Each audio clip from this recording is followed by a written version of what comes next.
सिद्धालय अलग है और सिद्धशिला अलग है। तो जहाँ सिद्धालय, सिद्धों का आलय, आलय मतलब घर, जैसे जिनालय कहते हैं, जिनेंद्र भगवान जहाँ रहते हैं उसको जिनालय कहते हैं।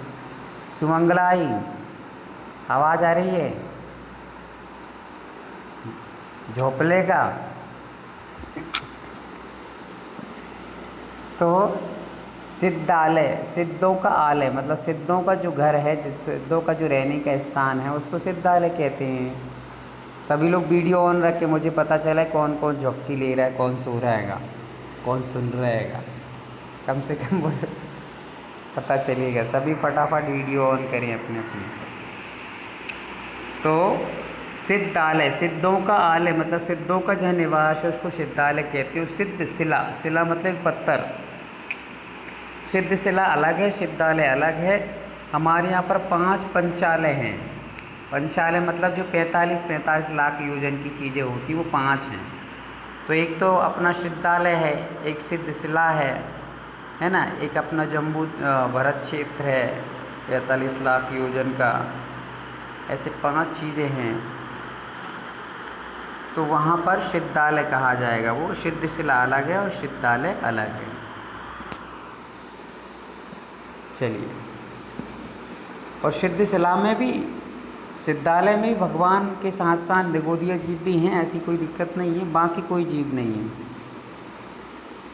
मध्यलोक एक राजू, मध्यलोक तो बड़ा है, 45 लाख योजन का नहीं है। मध्यलोक एक राजू का है। मध्यलोक सॉरी, एक राजू नहीं, कितना, 1,40,000 योजन। 45 लाख योजन का, 45 लाख योजन का क्या चीज़? मध्यलोक। नहीं नहीं, मध्यलोक 45 लाख योजन का नहीं है। मध्यलोक है 1,40,000 योजन का। जो सुमेरु पर्वत है ना, उतना ही बड़ा जान लो। सुमेरु पर्वत की जड़ों से लेकर के चोटी स्वर्ग में स्पर्श करती है। तो स्वर्ग में और सुमेरु पर्वत में कितना अंतर है? तो 1 बाल का अंतर है। लिख सकते हैं आप लोग, स्वर्ग में और सुमेरु पर्वत में कितना अंतर है? तो मात्र 1 बाल का। वो भी कौन से बाल का? उत्तम भूमि के जीव के बाल का।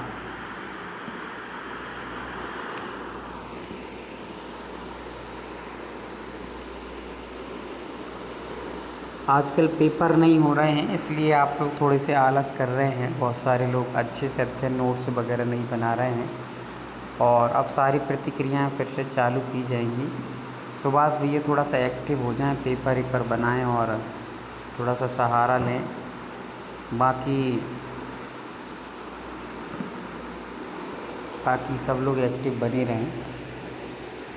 और हो गया ना, स्वर्ग में और सिद्ध अपने मध्यलोक, मध्यलोक का प्रमाण यदि हम लोग देखा जाए तो 1,40,000 योजन का माना जाता है सुमेरु पर्वत की हाइट के अनुसार।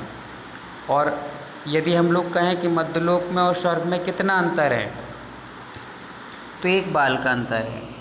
और वो बाल किसके बराबर? उत्तम भोग भूमि के जीव के बराबर मान लेना चाहिए। आवा दीदी, कुछ पूछना है? हाँ पूछिए, संगीता दीदी पूछिए। ये जो स्वधर्म सभा किसको बोलते हैं? स्वधर्म, स्वधर्म सभा मतलब कौन से विमान को किसको बोलते हैं? स्वधर्म सभा, स्वधर्म सभा, स्वधर्म पहला स्वर्ग में स्वधर्म इंद्र रहता है और पहले स्वर्ग में ही सभा लगती है। और सभा में सब बैठते हैं, जितने भी इंद्र हैं सब बैठते हैं। उसके पास आकर के जिज्ञासाएं होती हैं, शंका समाधान होते हैं, कुछ आश्चर्यजनक जो कार्य हैं उनकी पर चर्चाएँ होती हैं, महापुरुषों की चर्चाएँ होती हैं, गुणवान जीवों की चर्चाएँ होती हैं, ऐसे त्यागी तपस्वी महासाधकों की चर्चाएँ होती हैं। ऐसे चर्चा चलती रहती हैं।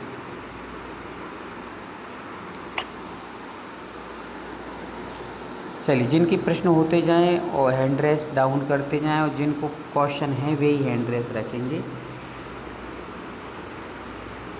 सबकी हो गई जिज्ञासाएं, आगे बढ़ते हैं। अब हम लोग समझ रहे हैं अगली कारिका को, जिसमें काल के बारे में बताया है। तो काल किसे कहते हैं, तो उसको हम लोग यहाँ पर लक्षण को इस गाथा के माध्यम से समझेंगे। सभी लोग तैयार रहें, हाथ पांव जोड़ कर अच्छे से बैठ जाएं। दब्ब परिवट्ट रूबो, दव्व परिवट्ट रूबो, रूपो नहीं पढ़ना, रू वो, जो सो कालो हवेई बबहारो, परिणाम आदि, आदि नहीं पढ़ना है, परिणाम आदि, मादी पढ़ना है, मादी, परिणामादि, परिणामादि लखो, वट्ठन लखो या परमट्ठो, ऐसे पढ़ना है। सभी लोग नोट्स व्यवस्थित तैयार रखें। और अब परीक्षाएं ली जाएंगी। लगभग अगले हफ्ते आपकी परीक्षा, संडे के दिन परीक्षा ली जाएगी। बहुत समय से आप लोग परीक्षा नहीं हो पा रही हैं, परीक्षाएं होंगी अब सबकी। बट्ठन लक्को या परमट्टो, अब एक बार ले से पढ़ लेते हैं। दब्ब परिवट्ट रूबो, जो सो कालो हवेई वहारो, परिणामादि लक्खो, वट्ठन लक्खो या परमट्ठो। आचार्य कह रहे हैं दब्ब परिवट्ट रूपो, परिवट्ट मतलब परिवर्तन, जो परिवर्तन द्रव्यों में परिवर्तन कराता है। क्या कराता है? दब्ब परिवट्ट मतलब द्रव्यों को परिवर्तन कराता है। सो जो सो कालो हवई बबारो, जो मतलब जो, दब्ब मतलब द्रव्य, परिवट्ट मतलब परिवर्तन, जो द्रव्यों में परिवर्तन कराता है। सो कालो हवेई, वो क्या काल कहलाता है। हवेई मतलब होता है, काल कहलाता है या होता है। व्यवहारो, कैसे होता है वो? व्यवहार से। व्यवहार से काल किसे कहते हैं? जो द्रव्यों में परिवर्तन कराता है वो द्रव्य से, वो व्यवहार से काल द्रव्य कहलाता है।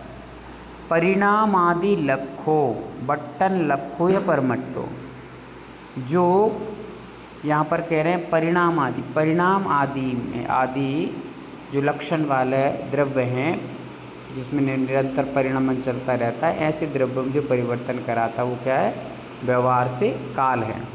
किंतु बट्ठन लक्को या परमट्टो, वर्तना ही जिसका लक्षण है वो परमट्टो मतलब निश्चय से काल कहलाता है।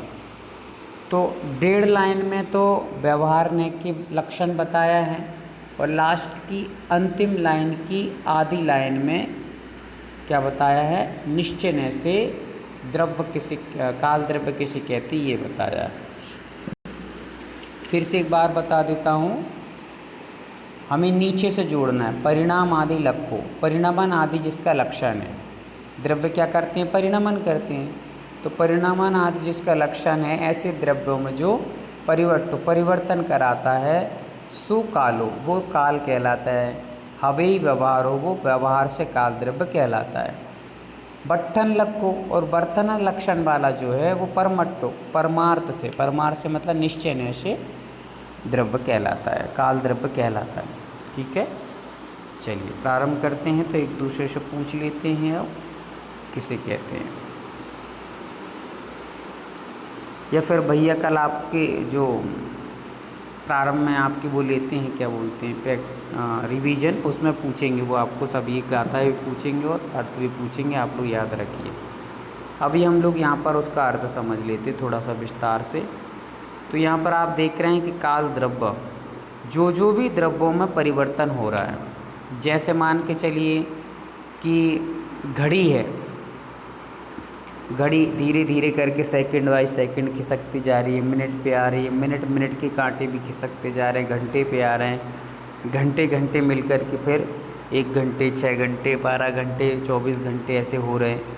ये सब जो परिवर्तन द्रव्यों में हो रहा है, हमारे कपड़े खराब मतलब नहीं खरीदे थे, खराब हो गए हैं, हम बचपन से जवान से बूढ़े हो गए हैं, हर चीज़ में जो परिवर्तन करा रहा है वो काल द्रव्य करा रहा है। काल द्रव्य के निमित्त से परिवर्तन होता है, या हम लोग ऐसे भी कह सकते हैं कि द्रव्यों में जो परिवर्तन होता है उससे काल द्रव्य को जाना जाता है। द्रव्यों में जो परिवर्तन होता है उससे किसको जाना जाता है? काल द्रव्य को जाना जाता है, या जो द्रव्यों में परिवर्तन कराता है उसको काल द्रव्य कहते हैं। सब दोनों परिभाषा एक ही है। तो ये सारी चीज़ों को हमने जान लिया है। अब इसमें कोई विशेष आपको जानना हो तो आप बता सकते हैं कि ये समझ हमें नहीं आ रहा।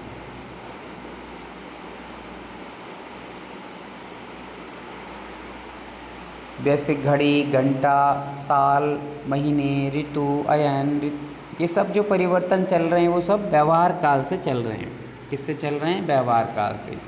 जो भी कि महीना, ये महीने से वो महीना आ गए, जून से जुलाई, जुलाई से अगस्त, ऐसे चल रहा है, या सोमवार से मंगलवार, मंगलवार से गुरुवार, ऐसे चल रहा है। जो वो सब किससे चल रहे हैं? काल द्रव्य के भेद हैं। काल द्रव्य भी परिवर्तन करा रहा है। उसके निमित्त से हम लोग घड़ी, घंटा, सेकंड, महीना, रैन, ऋतु, ये सब चीज़ों को जान पा रहे हैं।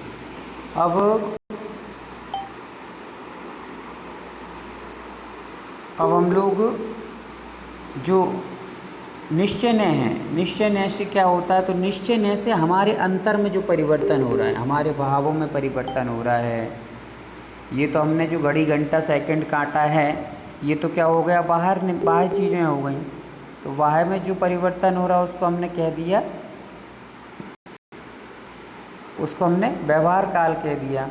पर अंतरंग में जो परिवर्तन हो रहा है, परिणामों में जो परिवर्तन हो रहा है, द्रव्य में जो परिवर्तन हो रहा है, गुणों में जो परिवर्तन हो रहा है, वो सब निश्चय नय से हमारे भावों में निरंतर परिवर्तन होता है।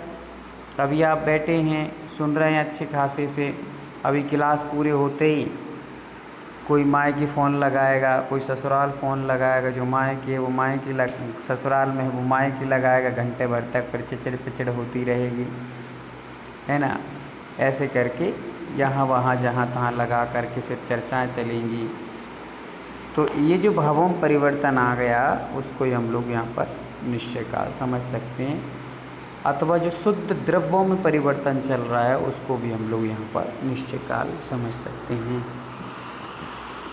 परिणाम, क्रिया, परत्वा, परत्वे च कालस्य, ये सूत्र देखिए नीचे दिया जा रहा है।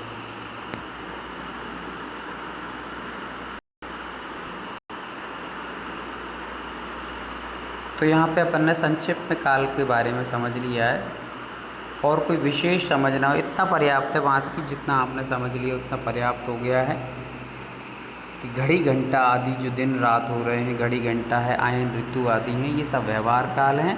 और हमारे अंतरंग परिणामों में जो वर्तना हो रही, वर्तना मतलब परिवर्तन हो रहा है, उसको हम लोग निश्चय काल कहते हैं। दीदी आगे बढ़ाएंगी गाथा को। किसी की कोई जिज्ञासा हो तो वो पूछ सकते हैं कि हमें कुछ पूछना है।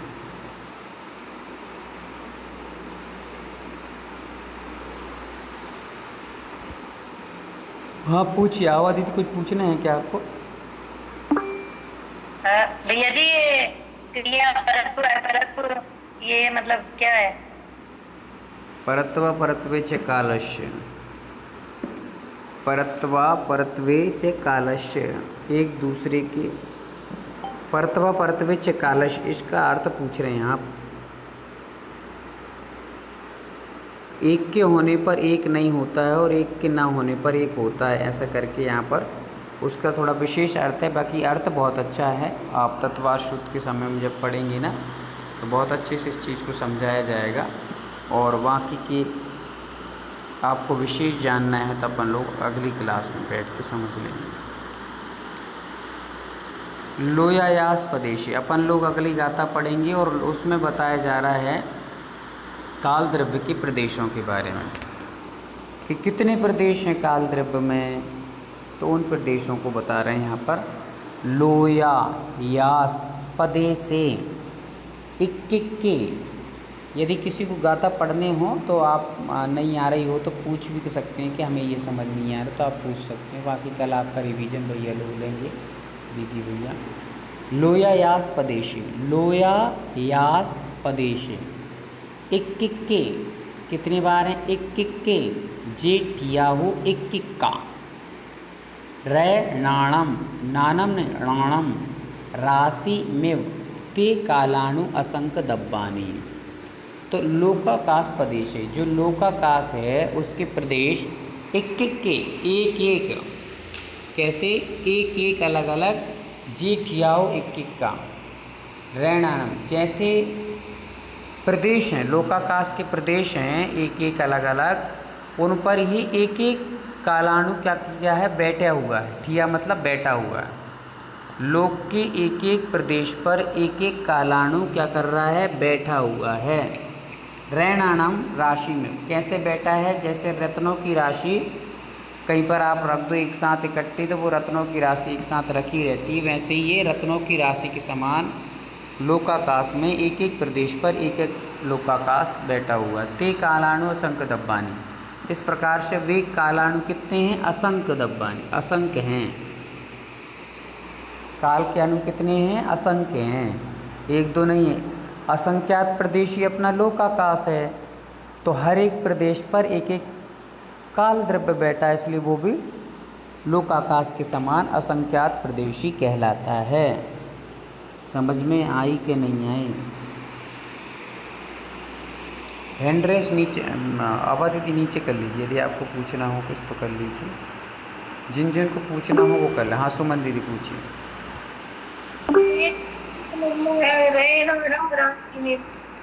रैणानम मतलब रत्नों के समान, रत्नों की राशि जो रहती, राशि मतलब समूह। रैणानम, रैन मतलब रैन मतलब रत्न, और राशि मतलब समूह। रत्नों के समूह जैसे इकट्ठा गुच्छा बैठ रहता है, वैसे ही ये भी एक साथ रहते हैं सब।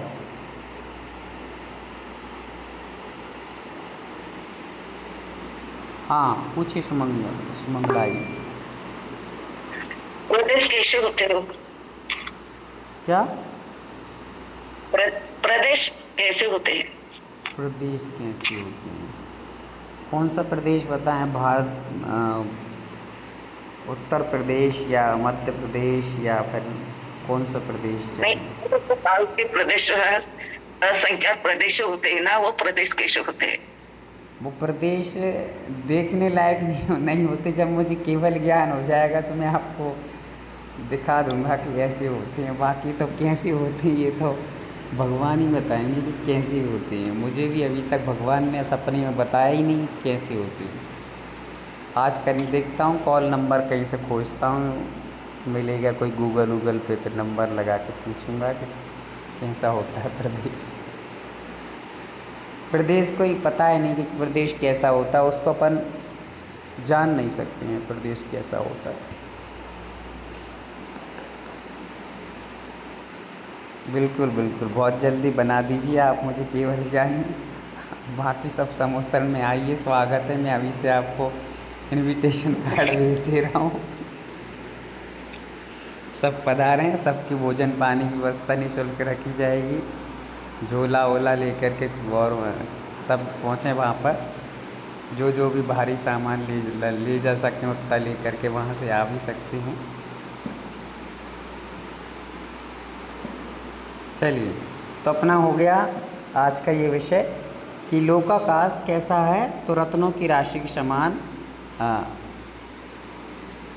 भूख प्यास का काम नहीं, बाहर आके तो भूख प्यास लगेगी, वहाँ तो नहीं लगेगी तो क्या है, वहाँ से निकलते ही बड़बड़ाहट मचेगी। जैसे मंदिर जाओ तो मंदिर में कुछ नहीं, और मंदिर के बाद ऐसा लगता है कब खाने मिल जाए, वैसे समोसड़ से बाहर निकलते ही भुखमरी सी लग जाती है।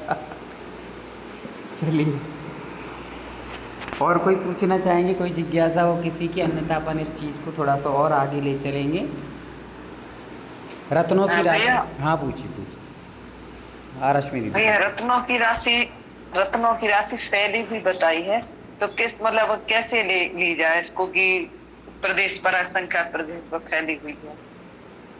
एक एक रत्न पे एक एक रत्न रखा रहता है, जैसे रत्न एक दूसरे में समाये नहीं हैं, एक दूसरे पे जैसे रत्न रखे हैं, यदि रत्नों का एक साथ समूह रख दिया जाए तो एक दूसरे पे रत्न बैठ जाते हैं।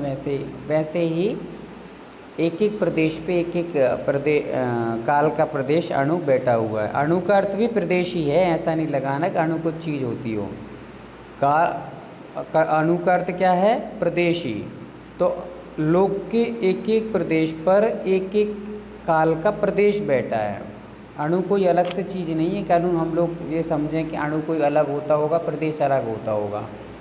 तो जैसे जहाँ जहाँ लोकाकाश का एक एक प्रदेश है, उस एक एक प्रदेश पर काल द्रव्य का भी एक एक प्रदेश बैठा हुआ है। बैठा हुआ मतलब वहाँ पर स्थापित है, स्थिर है। और ये हिलते डुलते नहीं है, कहीं भी स्थिर रहते हैं, कहीं जाते नहीं हैं, यहाँ से वहाँ के घूमते फिरते रहते हों। ये गमनशील क्रिया इनके पास नहीं है। गमनशील कितने पदार्थ हैं? 2 ही पदार्थ हैं। तो उस कारण से वे लोग गमनशील नहीं है। स्थिर एक बार हो गए हैं तो फेविकोल का जोड़ लग जाता है, फिर नहीं हटते हुए। चलिए आगे कोई जिज्ञासा, अगली गाथा को पढ़ लेते हैं। अब देखिए द्रव्य अस्थिकाय, आगे की जितनी अभी थोड़ी थोड़ी जो गाथाएँ चल रही हैं बहुत संक्षिप्त में चल रही हैं, मतलब इसमें विशेष कोई ऐसा नहीं है। आध्यात्मिक विषय है ये, अध्यात्म के दृष्टिकोण से पढ़ेंगे तो बहुत लंबा विषय खिंच सकता है इनमें भी, पर ये यहाँ पर जो द्रव्यानुग है उसके अनुसार तो इतना ही विषय हम लोग समझ रहे हैं। पर जब कुंद स्वामी जी के ग्रंथ पढ़ेंगे, पंचास्तिकाय, प्रवचन सार, नियम सार, तो उसके अनुसार बहुत इसमें विषय निकलेगा। पर अभी फ़िलहाल के लिए इतना ही पर्याप्त है। अब हम लोग जो द्रव्य है वो अस्थिकाय के भेद कैसे हैं, अस्थिकाय कितने होते हैं और कौन सा अस्थिकाय है कौन सा अस्थिकाय नहीं है, ये बताए जा रहे हैं। अभी की गाथाएँ एकदम संक्षिप्त में हैं, जल्दी समझ में आएंगी और छोटी छोटी गाथाएँ हैं, ज़्यादा विषय भी नहीं है। आगे जो अधिकार प्रारंभ होने वाला है, आश्रम अधिकार वगैरह, उसमें बहुत विशाल रूप में कथन चलेगा। 11 प्रतिमाएँ भी आएंगी, 12 भावनाएँ भी आएंगी, 16 कारण भी आएंगे, सारी चीज़ें एक साथ उसी में आ जाएंगी। चलिए तो हम लोग पढ़ते हैं अगली कारिका को, 23 नंबर की कारिका। आप लोग सभी हाथों को व्यवस्थित जोड़ करके बैठ जाएंगे। एवं छब्बे मिदम, क्या लिखा है? एवं छब्बे मिदम जीवा जीवप भेददो दब्बम उत्तम काल विजुत्तम णा दब्बा पंच अत्तिकाया दो। ऐसे ये समझ लीजिए। एवं छब्बे मिदम जीवा जीवप्पभेददो दौवम उत्तम काल विजुत्तम णादब्बा पंच अत्तिकायादो। कह रहे हैं कि एवं छब्बे मिदम, इस प्रकार से, एवं मतलब इस प्रकार से, छब्बे मिदम, ये 6 प्रकार के जो हम समझ के आए हैं, क्या? जीवा जीवप्प भेद दो, जीव और अजीव के जो भेद बताए हैं द्रव्य के, वे छब्बे मिदम कितने प्रकार के हो गए? 6 हो गए हैं। छब्बे मतलब 6, इदम मतलब इस प्रकार से, जीव एवं अजीव के भेद से द्रव्य कितने प्रकार के हो गए हैं? 6 प्रकार के हो गए। ऊपर की गाथा का ये अर्थ हो गया। नीचे की क्या हो गया? उत्तम काल विजुत्तम। उत्तम मतलब उक्त, उक्त मतलब जो पहले बता दिए गए हैं द्रव्य, उनमें काल विजुत्तम, काल थोड़ा सा विचित्र, मतलब विजुत्तम मतलब थोड़ा सा अलग है, हटके हैं। क्यों है? ना दब्बा पंच अत्तिकायादो, यह अस्थिकाय नहीं है। ना दब्बा पंच अत्तिकायादो, यह द्रव्य अस्थिकाय न होकर के पंच अत्तिकाय, 5 अस्थिकाय हैं। कितने हैं? काल द्रव्य को छोड़ करके, विजुत्तम मतलब छोड़ करके, ना दब्बा पंच अत्तिकाया, बाकी जितने द्रव्य हैं, शेष जो द्रव्य हैं, वे सब 5 अस्थिकाय हैं। ठीक है। अब यदि पूछा जाए कि अस्थिकाय किसे कहते हैं, तो कौन कौन जाता है अस्थिकाय किसे कहते हैं? हैंड रेस कर लेंगे। अस्थिकाय कौन कौन जानता है कि अस्थिकाय किसे कहते हैं? जो जानता है वो हैंड रेस करेगा, जो नहीं जानता वो हैंड रेस ना करे।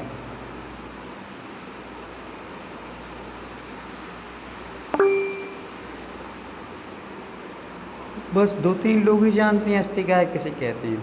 नीचे देख के नहीं पढ़ना है, आपको दिमाग से लगाना है। अस्थि काय, अस्थि मतलब है और काय मतलब शरीर।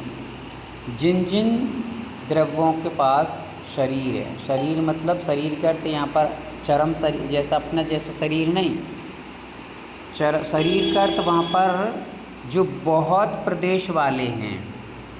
कैसे हैं? बहुत प्रदेश वाले हैं, वे अस्थिकाय कहलाते हैं। अस्थि मतलब हैं और काय मतलब बहुत प्रदेशी हैं, उनको कहते हैं अस्थिकाय। तो ऐसे 5 द्रव्य हैं जो बहुत बहुत प्रदेश वाले हैं। किंतु काल द्रव्य कैसा है? असंख्यात प्रदेश वाला है, बहुत प्रदेश वाला नहीं है, उसके पास बहुत बहुत प्रदेश नहीं है। अब जैसे समझ लो कि आप बैठे हैं तो आपके शरीर में कितने प्रदेश हैं? असंख्यात प्रदेश हैं। मेरे में कितने हैं? असंख्यात प्रदेश हैं। तो आपके असंख्यात अलग हो गए, मेरे असंख्यात अलग हो गए, जितने जितने लोग जुड़े हैं सबके असंख्यात असंख्यात असंख्यात असंख्यात हो गए हैं। ऐसे करके पुद्गल के बहुत प्रदेश हो जाते हैं, ठीक है। पर धर्म काल द्रव्य के पास बहुत प्रदेश नहीं है, मात्र असंख्यात ही हैं। उन असंख्यात प्रदेश वे भी सब लोक में फैले हुए हैं, ठीक है। हमारे पास तो असंख्यात असंख्यात हर व्यक्ति के अलग अलग असंख्यात हो जाएंगे, तो कितने हो गए? असंख्यात असंख्यात हो जाएंगे, और फिर अनंत अनंत भी हो जाते हैं पुद्गल के प्रदेश। किंतु काल द्रव्य के पास इतने प्रदेश नहीं है, वो तो मात्र हर एक द्रव्य पर एक एक बैठा है, तो असंख्यात प्रदेशी ही है, ठीक है। अपन लोग असंख्यात असंख्यात मिलाकर भी असंख्यात होते हैं, बड़ा असंख्यात। किंतु काल द्रव्य के साथ ऐसा नहीं है, वो तो संक्षिप्त में काल द्रव्य प्रदेशी है। असंख्यात प्रदेशी मतलब एक एक प्रदेश वाला है। प्रदेश कितने प्रदेश? काल द्रव्य कितने प्रदेशी है? एक प्रदेशी है। कितने प्रदेशी है? एक प्रदेशी है। कितने प्रदेशी है? एक प्रदेशी है। पर पुद्गल कितने प्रदेशी है? असंख्यात, संख्यात, अनंत, एक, संख्यात, सब प्रकार का है वो। एक से लेकर के संख्यात भी है, असंख्यात भी, अनंत भी है, ऐसे कई प्रकार का पुद्गल है। जीव भी कितने प्रदेशी है? तो हर एक जीव द्रव्य असंख्यात असंख्यात प्रदेशी है। वैसे ही आकाश द्रव्य कैसा है? तो असंख्यात प्रदेशी है, असंख्यात असंख्यात प्रदेशी है। अपन लोग जितने स्थान में बैठे हैं वो आकाश द्रव्य के असंख्यात प्रदेशों को घेर के बैठे हैं। अपन एक उंगली जहाँ पर रख देंगे वहाँ पर भी आकाश द्रव्य के असंख्यात प्रदेश घिर जाते हैं। तो ऐसे आकाश द्रव्य कितने प्रदेशी है? असंख्यात असंख्यात प्रदेशी है। वैसे ही काल द्रव्य, धर्म द्रव्य, अधर्म द्रव्य सब असंख्यात असंख्यात प्रदेशी हैं, किंतु एकमात्र काल द्रव्य ऐसा है जो एक प्रदेशी ही है। एक एक प्रदेशी होने से वो असंख्यात प्रदेशी हो जाता है, मतलब अलग अलग एक एक प्रदेश पर एक एक अणु पर एक एक प्रदेश है, और अपन एक एक जीव पर असंख्यात असंख्यात प्रदेश है अपने पास, और उसके पास एक प्रदेश, एक अणु पर एक ही प्रदेश है। आ गए समझ में? किसी को नहीं आया हो तो पूछ सकते हैं हैंड रेस करके। मेरे को ऐसा ध्यान भैया जी, आकाश अनंत प्रकृति है ना, असंख्यात तो जीव, धर्म और अधर्म ही है। ये सब मेरे को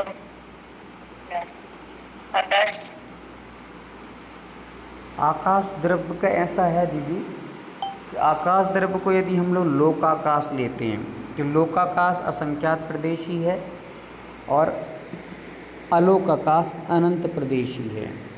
तो एक यदि हम लोग सामान्य से सब मिलाकर आकाश कहें तो अनंत प्रदेशी हो जाता है, और यदि हम लोग दो भेद बांट देते हैं तो लोकाकाश असंख्यात प्रदेशी है और अलोकाकाश अनंत प्रदेशी है।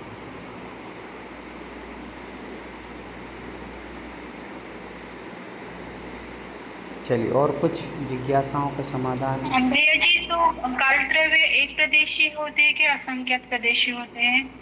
काल द्रव्य के एक एक अणु पर एक एक प्रदेश है, ऐसे मिलाकर के भी असंख्यात हैं।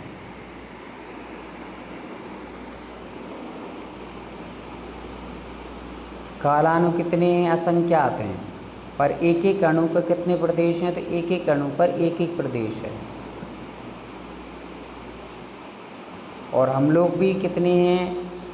हम लोग को मान लो पुरुष वर्ग मतलब मनुष्य वर्ग, मनुष्य की संख्या कितनी है? 29 अंक प्रमाण, तो संख्यात हैं।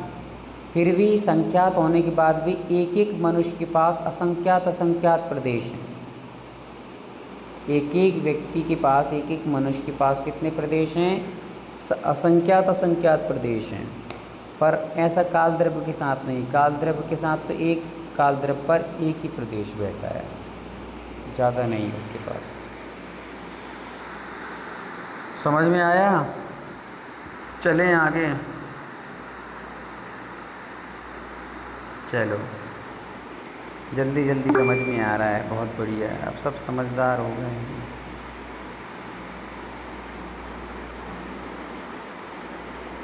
काल विजुक्तम नायम को पंच, इसमें कोई समझ में ना आए तो पूछ सकते हैं, गाथा को एक बार दौड़ा लीजिए। आप लोगों को ना आए तो फिर पूछ सकते हैं कि ये शब्द नहीं समझ में आ रहा है, तो बता दिया जाएगा। और हम लोग आज एक और कारिका को लेंगे, 24 नंबर की कारिका। अस्थिकाय का लक्षण बताया जा रहा है। संक्षिप्त गाथाएँ, छोटी छोटी गाथाएँ कि अस्थिकाय किसे कहते हैं उसको बता रहे हैं। संति जदो ते ने दे अतिथि भनंति जिणवरा जम्मा काया एव बहुदेशा तम्मा कायाया अत्तिकाया। संति जदो ते ने दे अतिथि भनंति जिणवरा जम्मा काया एव बहुदेशा तम्मा कायाया अत्तिकायाया। आचार्य भगवान कह रहे कि संति जदो तेने दे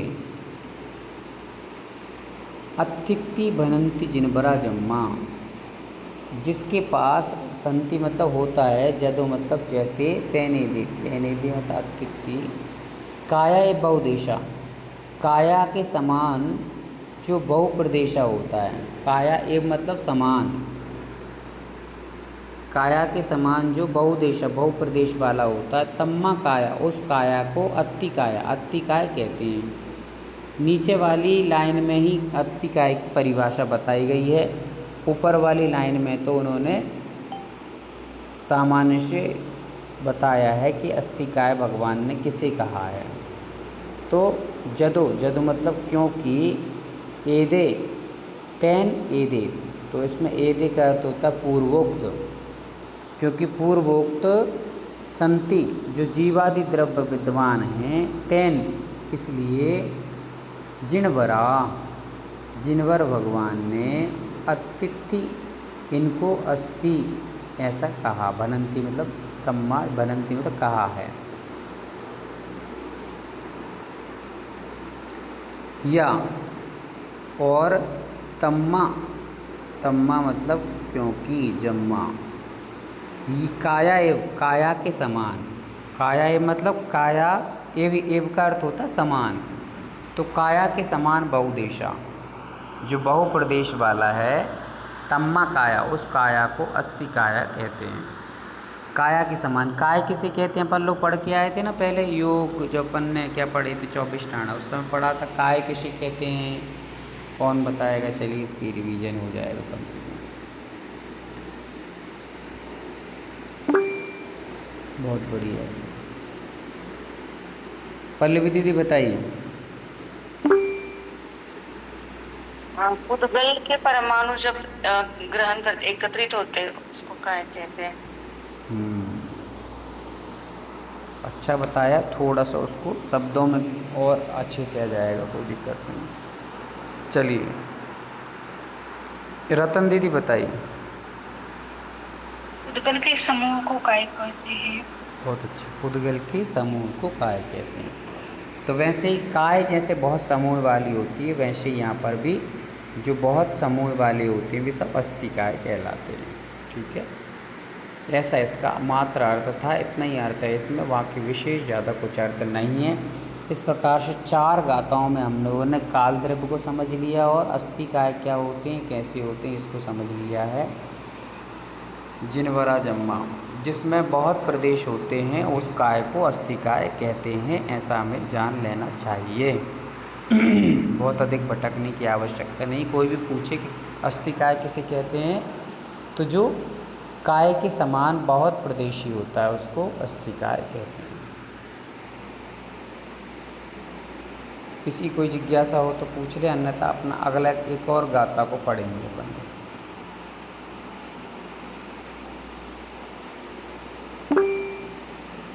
दीदी निकालना। ये एक बार और बता दीजिए। क्या चीज़? अस्थिकाय के बारे में। सीधा था। काया एव बहुदेशा। काया एव मतलब हाँ समान, भैया। काया के समान, बहुदेशा मतलब बहुत प्रदेशी जो होती है, तम्मा उस काय को अत्तिकाया अस्तिकाय कहते हैं। शरीर के समान जो बहुत प्रदेश वाला होता है उस काय को अस्तिकाय कहते हैं। अगली गाथा निकालना दीदी।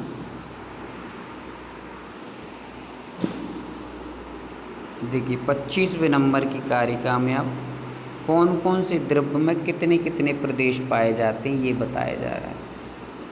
ध्यान से समझ लीजिए कौन से द्रव्य में कितने प्रदेश पाए जाते हैं। हौंती असंख, ये वाली गाथा बहुत सरल है इसलिए मैं लय के साथ पढ़ रहा हूँ। हौंती असंखा जीवे धम्माधम्मे अनंत आयासे मुद्दे तिव्य पदेशा कालस्य गुणतेन सो काओ। अब यहाँ कह रहे हैं हौंती असंख्या जीवे धम्मा धम्मे, धर्म और अधर्म और जीवे, जीवे मतलब जीव द्रव्य, जीव द्रव्य आ गया। धम्मा मतलब धर्म द्रव्य, अधम्मा मतलब अधर्म द्रव्य। असंख्या इनकी कितनी है? असंख्यात प्रदेशी है ये।